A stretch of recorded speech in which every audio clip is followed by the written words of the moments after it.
Hello guys, അപ്പോൾ ഇതാരാണെന്ന് മനസ്സിലായില്ലേ? വേറെ ആരുമല്ല, നമ്മുടെ കൊല്ലം സുധിയുടെ ഭാര്യ രേണു സുധി. രേണു ഓരോ ദിവസവും പുതിയ പുതിയ തലങ്ങളിലേക്ക് സഞ്ചരിച്ചുകൊണ്ടിരിക്കുകയാണ്. എന്തായാലും ഇപ്പോൾ സോഷ്യൽ മീഡിയ മൊത്തം ചർച്ച ചെയ്യപ്പെടുന്നത് നമ്മുടെ രേണു സുധിയെക്കുറിച്ചാണ്. അതായത് നമുക്കറിയാം, ലഹരിയുടെ ഒരു എന്താ പറയുക, ലഹരി സിനിമാക്കാരിൽ നിന്നൊക്കെ ഒരുപാട് ആൾക്കാരെ ഈ ഒരു ലഹരി ഉപയോഗിക്കുന്നതുമായി ബന്ധപ്പെട്ട് പോലീസ് അറസ്റ്റ് ചെയ്യുന്നുണ്ട്. അതൊരു വൈറൽ വിഷയമാണെങ്കിൽ അതിന് തൊട്ടു പിന്നാലെ നമ്മുടെ രേണു സുധിയും വൈറലായിട്ട് തന്നെയുണ്ട്. അതായത് വേറൊന്നുമല്ല, ഇപ്പോൾ സോഷ്യൽ മീഡിയയിൽ തരംഗമായി നിൽക്കുന്നത് നമ്മുടെ രേണു സുധിയാണ്. ആൽബങ്ങളിലായിക്കോട്ടെ, സിനിമകളിലായിക്കോട്ടെ, റീൽസുകളിലായിക്കോട്ടെ, എല്ലാത്തിലും തിളങ്ങി തിളങ്ങി നിൽക്കുകയാണ്. എന്തായാലും നല്ല കാര്യം തന്നെ, ഒരുപാട് അവസരങ്ങൾ അവർക്ക് കിട്ടുന്നുണ്ട്, നല്ല കാര്യം തന്നെയാണ്, അതിലൊന്നും നമുക്ക് പരാതിയില്ല. പക്ഷേ ഇതുപോലുള്ള വേഷം കെട്ടലൊക്കെ കാണിക്കുന്നത് കുറച്ച് ഓവറല്ലേ? അല്ലേ, എൻ്റെ ഒരു അഭിപ്രായത്തിൽ കേട്ടോ. അതായത് ഇൻസ്റ്റഗ്രാമിലൊക്കെ ഇതുപോലെ പബ്ലിക്കായിട്ട് വീഡിയോ ഇടുമ്പോഴത്തേക്ക് നമ്മളെ പോലുള്ളവർ ചിലപ്പോൾ ചില വിമർശനങ്ങളൊക്കെ നടത്തിയെന്നിരിക്കും. മാന്യമായിട്ടുള്ള വിമർശനങ്ങളാണ് കേട്ടോ, അല്ലാതെ നമ്മൾ ബോഡി ഷെയ്മിങ് ചെയ്യുന്ന രീതിയിലുള്ള വിമർശനങ്ങളൊന്നും നടത്താറില്ല. ഇപ്പോൾ ഒരുപാട് ചില ആൾക്കാരൊക്കെ വന്നിട്ട് കമൻ്റ് ഇടും, അവരെന്ത് ഡ്രസ്സ് ഇടണം ഇടണ്ടെന്നുള്ളത് അവരുടെ ഇഷ്ടമല്ലേ, നിങ്ങൾക്ക് എന്താ, നിങ്ങൾ എന്തിനാണ് അവരെ കുറ്റം പറയാൻ പോകുന്നത്, എന്നാൽ നിങ്ങൾ അവർക്കൊരു ജോലി മേടിച്ചു കൊടുക്കും.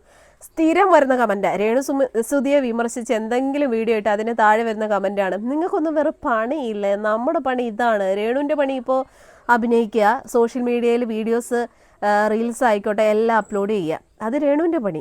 ഇതുപോലുള്ള വിമർശനങ്ങൾ നടത്തുന്നതാണ് നമ്മുടെ പണി. നമ്മൾ മാന്യമായിട്ടുള്ള രീതിയിൽ വിമർശിക്കാറുള്ളൂ. അപ്പോൾ എന്തായാലും എൻ്റെ ഒരു അഭിപ്രായത്തിൽ വേറെ നടികളൊന്നും ഇല്ലടേ, ഇപ്പോൾ രേണു മാത്രമേ ഉള്ളൂ അഭിനയിക്കാൻ. സിനിമയിലായിക്കോട്ടെ, ആൽബത്തിലായിക്കോട്ടെ, ഷോർട്ട് ഫിലിം ആയിക്കോട്ടെ, രേണു സുധിയുടെ തരംഗം തന്നെയാണ്. ഇൻസ്റ്റഗ്രാം തുറക്കാൻ പറ്റാത്ത അവസ്ഥയാണ്. എവിടെ നോക്കിയാലും രേണു സുധി, രേണു സുധി, രേണു സുധി. ഏതോ ഒരു കരിമിഴി കണ്ണാളോ അങ്ങനത്തെ ഒരു ആൽബം അടുത്ത് തന്നെ റിലീസാവും. അതിൻ്റെ ഒരു ഷൂട്ടിൻ്റെ ഭാഗങ്ങൾ ഇങ്ങനെ സോഷ്യൽ മീഡിയയിൽ മൊത്തം കറങ്ങിക്കൊണ്ടിരിക്കുകയാണ്, വൈറലാണ്. അതിൽ രേണുവിൻ്റെ കല്യാണം കഴിയുന്നൊരു ഭാഗമൊക്കെ ഉണ്ട്, പിന്നെ ഒരു കാമുകനുമായിട്ടുള്ള ചില ലീലാവിലാസങ്ങളൊക്കെ ഉണ്ട്. എന്തായാലും കൊള്ളാം, ആ ഒരു ആൽബത്തിലെ പാട്ടും കാര്യങ്ങളൊക്കെ കൊള്ളാം. എന്തായാലും നല്ലതായിട്ടൊക്കെ വരട്ടെ. നല്ല രീതിയിലുള്ള അഭിനയങ്ങൾ ഇനിയും നമ്മൾ പ്രതീക്ഷിക്കുന്നു. അതോടൊപ്പം ഒരുപാട് അവസരങ്ങൾ ഇനിയും രേണുവിനെ കാത്തിരിപ്പുണ്ട്. അവസരങ്ങളൊക്കെ ഒരുപാട് കിട്ടട്ടെ. അപ്പോൾ എന്തായാലും എന്താ പറയുക, രേണു സുധി വൈറലാകുന്നതനുസരിച്ച് ഇതുപോലുള്ള വിമർശനങ്ങളൊക്കെ ഉണ്ടാവും. അത് ധൈര്യമായിട്ട് മുന്നോട്ട് പോവുക. കാരണം ഇതുപോലുള്ള വിമർശനങ്ങളൊക്കെ ഉണ്ടെങ്കിലേ വൈറലാകത്തുള്ളൂ. മെയിനായിട്ട് നെഗറ്റീവ്, അതാണ് രേണുവിൻ്റെ ഹൈലൈറ്റ് എന്ന് പറയുന്നത്. രേണുവിനെ ഇത്രയും ഉയരത്തിലെത്തിച്ചത് ചില നെഗറ്റീവുകളാണ്. ചില നെഗറ്റീവുകളെന്നല്ല, രേണുവിൻ്റെ വീഡിയോയ്ക്കൊക്കെ 100-ലൊരു 80% കമൻറ്റുകളും നെഗറ്റീവാണ് കേട്ടോ.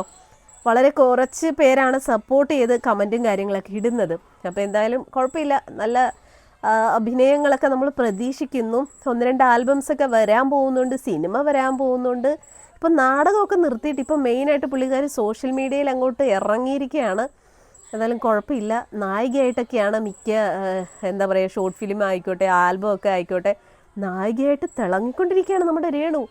നല്ല കാര്യം, ഒരാൾ ഉയരങ്ങളിലെത്തുന്നത് കാണാൻ നല്ല രസമാണല്ലോ. അപ്പോൾ എന്തായാലും നമ്മളും വളരെയധികം എന്താ പറയുക, ആശംസകൾ നേരുവാണ്. ഒരുപാട് നല്ല നല്ല അവസരങ്ങൾ കിട്ടട്ടെ. അതോടൊപ്പം തന്നെ ഈ കുറച്ചൊരു അഹങ്കാരം കൂടുന്നുണ്ടോ എന്നൊരു സംശയം, അതോടെ കുറച്ച് ഓക്കെയാണ് കേട്ടോ. കാരണം ചില വേഷം കെട്ടലുകൾ, ചില ഇൻസ്റ്റഗ്രാമിൽ ലൈവിലൊക്കെ വന്നിരുന്നിട്ട് അങ്ങോട്ട് എന്തൊക്കെയാ പറയുന്നത്. അയ്യോ, രേണു തന്നെ പറയുന്നുണ്ട്, രേണുവിനെ ആരെന്തോ നെഗറ്റീവ് പറഞ്ഞാലും പുല്ലാണെന്ന് പറയാറുണ്ട്. കാരണം രേണുവിൻ്റെ ദേഹത്ത് പറ്റുന്നില്ല, അതുകൊണ്ട് തന്നെ ഇനിയും അഭിനയിക്കുമെന്ന് ആണയിട്ട് രേണു പറയുകയാണ്. അഭിനയിക്കൂ, നല്ല രീതിയിലൊക്കെ അഭിനയിക്കൂ, പക്ഷേ ഇതുപോലുള്ള വിമർശനങ്ങൾ ഉണ്ടാവും, അതൊന്നും മൈൻഡ് ചെയ്യാതെ ഇനിയും മുന്നോട്ട് പോവുക.